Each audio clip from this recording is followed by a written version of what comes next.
Hey everybody, this is Jared Scarlata, and this is episode 11 of Thrive TV, and today we are going to continue talking about basic human movements. So far, to recap a little bit, we've talked about the hinge, the squat, the carry, and a little bit of the everything category with crawling and rolling. So we still have push and pull to go over. Today, we'll go over pulls. So we'll cover a lot of things, pull variations. We're only going to cover three pull. I'll show you three pull variations. We'll talk about a few other ones. Talk about how you should implement them, what you should do, what types of pull variations are going to be better for you, and go from there. So pulls are something that everyone does to some extent. If you go and you resistance train, pulling is something you're probably doing. However, most of us do one type of pull over the other more, and it causes imbalances, or not imbalances, but it causes certain muscles to stiffen up that shouldn't be stiff, and it causes your scapula to do certain things that you don't want it to do. So what exactly is a pull before I start talking too much about that? A pull is anything that you're pulling towards you or pulling down towards you. So horizontal pull, vertical pull. Horizontal, vertical, okay? So two types of pulls, horizontal pulls and vertical pulls. And what most of us do are vertical pulls. So not in the form of a chin-up, but typically in the form of a pull down. So wide grip pull downs or close grip pull downs, typically wide grip. It's very easy to climb into a machine, stick your legs under the little pads, put your arms up, and then pull down. So that's why a lot of people do pull downs. Here's the problem with doing a lot of pull downs. What it can do to your scapula is make it so it does a couple things. Your scapula will kind of depress down and stay in that retracted form, and then also what it'll do to your posterior shoulders is make them really tight. If you see guys that walk around like this, you think that they're just really big and they walk around like this. That's probably what they think as well. However, odds are they're probably just immobile and they've done a lot of pull downs or chin ups, so they're just stuck like this. So their shoulders can't mobilize. I've been there, that's why I say that. And you know, that's a whole nother story. So anyway, this position, being stuck in this position, is because of this, like having too much of this, pulling down and tightening of the posterior shoulder area. Too much of that and not enough horizontal pulling. So horizontal pulling, the reason that is important for you to balance out horizontal and vertical pulling, you already do enough of it probably, so balancing it out with horizontal pulling, especially doing more horizontal than vertical, because your rhomboids, your lower traps, these muscles down here, right around your scapula, are important to help mobilize your scapula, keep you upright, help with your posture, and do a lot of other things.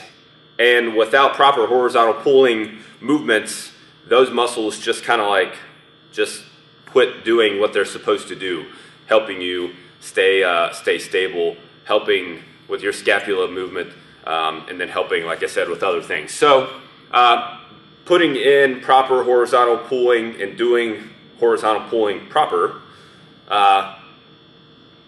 is important.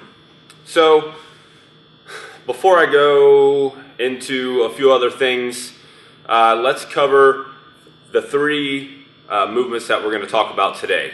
So today we're going to go over two horizontal pulls and one vertical pull. These are the ones that we use most at our facility. We only do the only types of vertical pulls that we do. We have no pull down machine per se. We do a variation of a pull down, but we do it on a cable machine, and we do it for other reasons than just like getting a pull down movement in. So the pull down that we do, the vertical pulling movement that we do, is completely different than what you see in a typical fitness center Other than that, the only other vertical pull that we do are either chin-ups or pull-ups. So you're using your body weight to some extent, having to control your body weight through a chin-up or a pull-up range of motion. You can do them a bunch of different ways: static, eccentric, band assisted, supinated, pronated. So there are a bunch of different ways that you can do them. The other two movements that we'll go over, exercises we'll go over are dumbbell rows and inverted rows. Okay? So inverted rows, that's another bodyweight exercise. We do a ton of bodyweight exercises in here because, and this is just going to be a short bodyweight. If you can't control your body weight, like if you can't invert row, push up, chin up under control, then it doesn't, like how much you can bench and stuff like that doesn't really, like, it doesn't translate as well. So we do a ton of bodyweight movements, exercises at our facility. So first we're going to go over dumbbell rows. Okay, so dumbbell rows, another maybe name for them that you might know are lawnmowers. I don't really know what else you might call them, but so dumbbell rows, lawnmowers, whatever you want to call them, are what we're going to go over.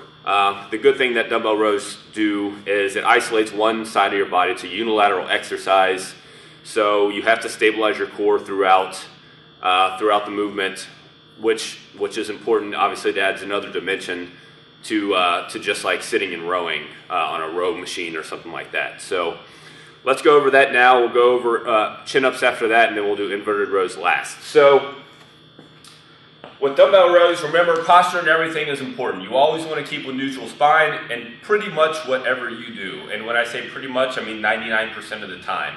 There are very, very, very few, if any, that I can't think of off the top of my head, situations where you want to get out of neutral with your spine. So the first thing that we want to do with our dumbbell rows is find a dumbbell rack or a bench, and that's going to be where you're going to set up to do your rows. So we're going to use a bench here. So we're going to set up feet hip width apart, back nice and flat, core tight. Okay? From here we're going to move into a hinge position. We talked about this with the hinge movement a couple episodes ago. So we want to get into a hinge position. Okay? We have one hand up on the bench or on the rack for support, and then the other hand is for your dumbbell. Okay? You can also do this with kettlebells, but primarily this is done with dumbbells. So feet are hip width apart, good hinge in your hips, core is tight. We have support with one hand. You want to make sure that this is not too high or too low, because you don't want to be way down here. You also don't want to be way up here. If you're too high and you're not able to put enough support on this hand, then a lot of the pressure is going to go on your low back, and we obviously don't want that. So we want to make sure that our upper body is about parallel to the floor. Again, making sure that our back is neutral and not over here flexed in this hunched over position, and that is not overly extended either. So we want to find a nice neutral spine. So we have the weight in our hand, our free hand, that's not supporting us. All right, you always stay neutral. You don't want this look. All right, you always stay neutral. So we take the dumbbell from here, we pull it to our pockets. All right, we come back down in a controlled manner. From here, we never go all the way back down to the floor, but we want to get a little movement in our scapula. So we pull to our pocket, we come back down, we get a little movement in our scapula, pull it back up, back to the pocket, a little movement in your scapula, back up, back to your pocket.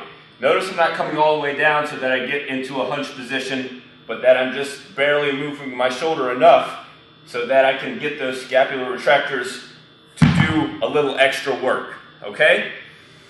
So, figure out a nice comfortable weight for this.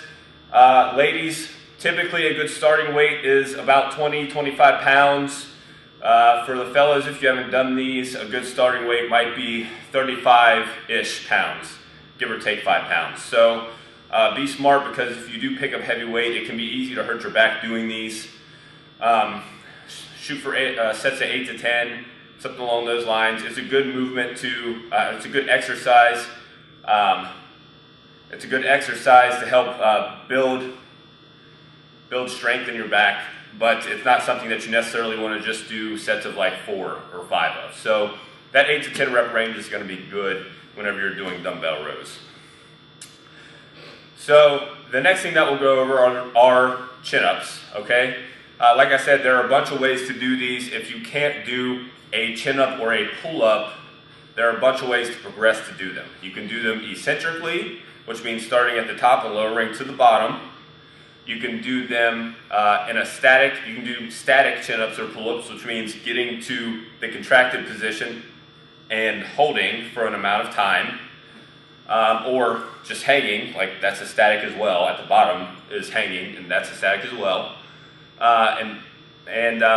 You know, a lot of professionals believe that if all you did was train the bottom, hanging at the bottom, and then train hanging at the top, holding at the top, you can figure out the middle.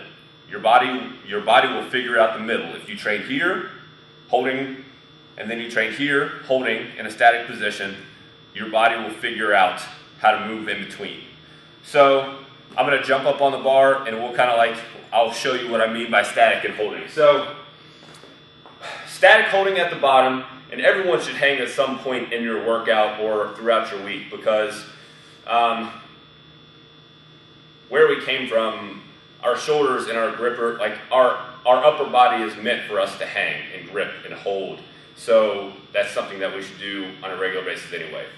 All right, so we're gonna hang from the bottom first, and then we'll hang from the top, and we'll do a static hold from the top. So if all you did was get on your chin-up bar, get your palms out, and stay in this nice tight position with your feet together, and your legs nice and straight, and your core nice and tight, and hung in this position for as long as you could, that would be the beginning of a pull-up or a chin-up, okay? So if that's all you did was hang in that position for as long as you can, adding 5 seconds or so over time, that would be the beginning of a pull-up or a chin-up, okay? So the next thing that you can do is, instead of hanging at the bottom, hang at the top. Pull yourself up to the top or jump up to the top and hang in that contracted position for an amount of time, trying to add 5 seconds or so to each one. So the important thing with chin-ups or pull-ups is control and range of motion. Control and range of motion. So you want to make sure that every time you come down, you come all the way down to the bottom with your arms fully extended. And every time you come up until your chin up, until your chin is over the bar. Don't tuck it over the bar because you don't want to choke yourself. But until your chin is over the bar. Okay, full range of motion. All right, and then the last one we're going to go over are inverted rows. And inverted rows are really a good regression from a chin-up so that you can progress to a chin-up. So as I get myself set up,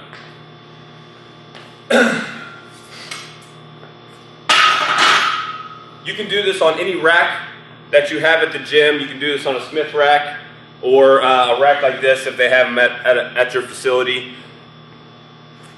Depending on your strength level right now will depend on how high you want the bar relative to the rack. So the lower that we go on the rack, the more parallel that will be to the ground, the harder it's going to be for you to do. So if we're higher on the rack, that means we're not pulling as much of our weight. If we're lower on the rack, that means we're pulling more weight. So with the inverted row, we want to make sure we're nice and straight and we're going through a good range of motion. Like I said, you can make it harder. You can put your feet up on a bench, and I'm fully parallel to the ground. So this is a good, like I said, this is a good regression, a good starting point for working towards pull-ups and chin-ups, because it allows you to actually do sort of the same range of motion, sort of same movement. Obviously, a pull-up is a vertical pull, a inverted row is a horizontal pull. However, you get the same feel because you have to control your body. You have to go through the range of motion.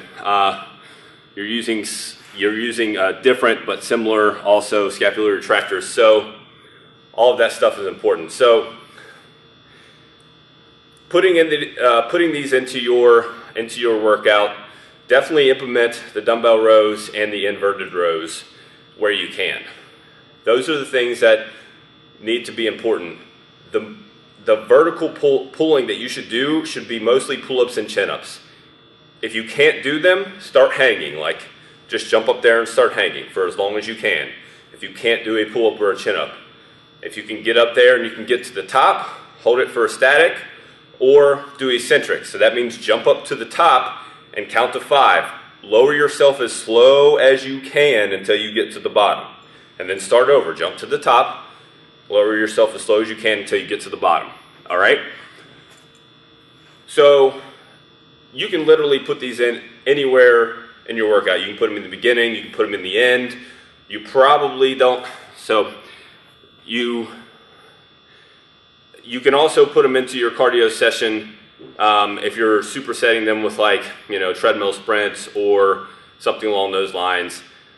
It can be something that you throw in with push-ups or squats or anything along those lines as well. So really, these are things that you can throw in anywhere. If you're doing something like static holds, hanging, or static hold at the top, start with 15 seconds. So hang for 15 seconds. If that's all you can do, that's great.